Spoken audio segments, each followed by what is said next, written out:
All right, guys, welcome back to the Silver 5150 channel for what will be our final video of the night. Speaking of nights, we're going to go to the Destiny Night series. Destiny Night is a 2 ounce coin series, and so far I think they have 4 or 5 coins.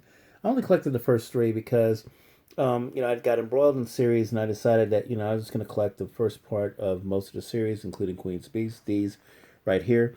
But the Destiny Knight series is all 2 ounces, and it just has a higher level of craftsmanship. These are proof coins, by the way, than some of the other 2 ounce coins. They just really went all out. Take a look at the details in that dragon, for example. See how the claws are coming out over the edge of the border there.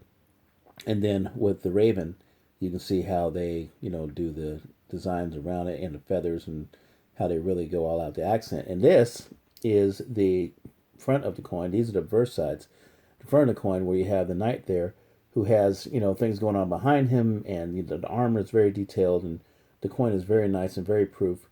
And you can see, how they just went all out on that. But what does it say around there? It says destiny is a matter of choice, not a matter of chance. So destiny is a matter of choice. It is not a matter of chance. Meaning that you get to carve your own destiny. You actually have some control over how your future turns out, God willing, and your health holding up. Those are 2 very important factors. Down here, we have randomly, so, are 2 of the U.S. Assay Office 1 ounce rounds from the Strategic Stockpile of Silver, the United States Strategic Stockpile of Silver. In 1981, these coins were made from a lot of the silver that the Hunt brothers tried to acquire for themselves back in 1980. So 1981 coins made from 1980 silver. And these coins, they come from the U.S. Assay Office, but they actually have different backs on them. Even though they're the same year, they have eagles with the flag, but you can see those eagles are different from each other. Get that glare out of there. Yeah. So let's see how we can tie this together. So we understand that destiny is a matter of choice, not chance. Okay, you can kind of have some influence over that.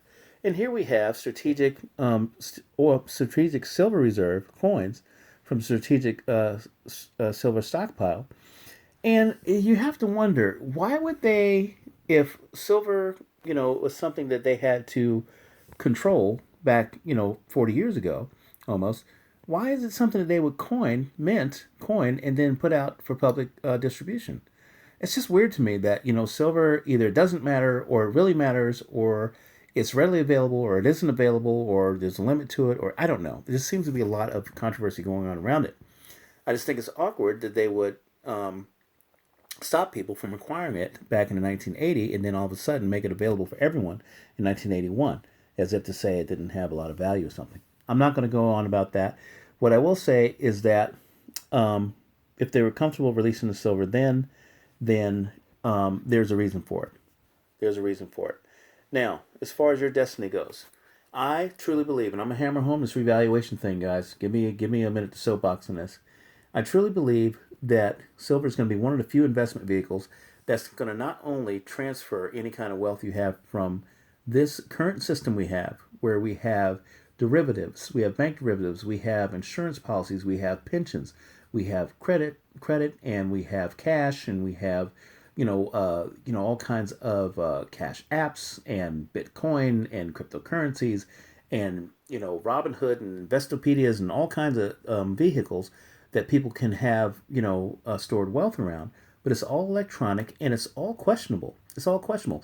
Nothing is rock solid except for precious metals, where it all began.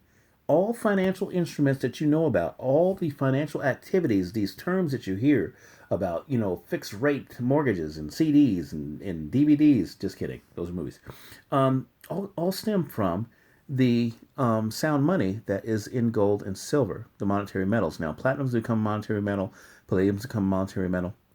But I'm telling you right now, your destiny being a matter of choice means that you have taken the time, done the homework. You stackers know this better than anybody. You've taken your time, done the homework, you've looked across the landscape, and you're going, where's the truth? Where does this all lead to? Just get me to the meat of the matter. And the meat of the matter is that money starts here. No matter how they do it, no matter what they call it, no matter what they turn it into, if something resets, if the system resets, or somebody fails over in some foreign country and it drags the whole, financial system down, they're going to have to start over. They, being the G20, more than likely, are going to have to start over, and they're going to call it everything under the sun except what it is. It's going to be a revaluation and restart in the precious metals as base money for all the other countries to start up, say, currencies again or credit again. So what happens? If you don't have it at that time, you're going to have to scramble to try to get it, and probably likely in some kind of job that's, been backed by the new governments and stuff. If you already have it, you are already your own bank. You are already your own central bank. You have control over what happens to you in that new system. Because you are already wealthy. Now, you're not wealthy now. A lot of us stackers, we can tell you right now, we're actually in the poorhouse because we've taken a huge hit and a huge risk trying to position ourselves in this new upcoming wealth cycle. Wealth cycles are important because they don't teach anybody about them. You never hear about them, but the ultra rich know all about them because what they'll do is they'll move from stocks to oil to real estate to currencies to whatever the next thing is smoking. They're always two steps ahead of these changes in the system, and they always revalue and redouble and retriple and increase their money. Well, normal folks like us, we can't do that. But what we can do is we can look way the heck out and see, okay, what's going to be the third or the fourth wealth cycle coming up? And can I get in front of that? And so you start preparing, like a lot of us stackers have. And so we're here now, and we're deciding to make our destiny a matter of choice, not chance. We're going to do it. And we're going to do it with the lovely gift that governments are giving us, the opportunity to buy silver, retail, mint it and coined and ready to go, and to sit and store it. The most boring investment class in the world, the most inactive, the safest asset class, which I think is destined to become the most lucrative asset class. And it looks very good too. It looks very good too. You don't have to become a coin nut. You don't have to become, a silver bug or anything like that. Just understand monetary metals for what they are. There's some gold coming up in my videos too, because I believe in gold. I believe gold has a very important role. It's completely indestructible, unlike silver, which can actually suffer some destruction. But that gives it that extra edge, and it makes it number one and silver number two, and I have no problem with that. But anyway, just a good amalgam here with the Destiny Knights motto of destiny being a matter of choice, not chance, and the readily available strategic stockpile of U.S. silver that they make for us to buy. And by the way, these rounds I got, and they're called rounds. The U.S. stockpile silver is as close as you're going to get between coins and rounds. Because honestly, I think they're coins, but they say they're rounds. These were available as part of a random purchase. So random rounds, these came in. Why would they make something so strategic and so precious random in a day and age when supposedly silver is, not worth a lot? I don't know. A lot of questions. All I know is I'm going to continue stacking and wait.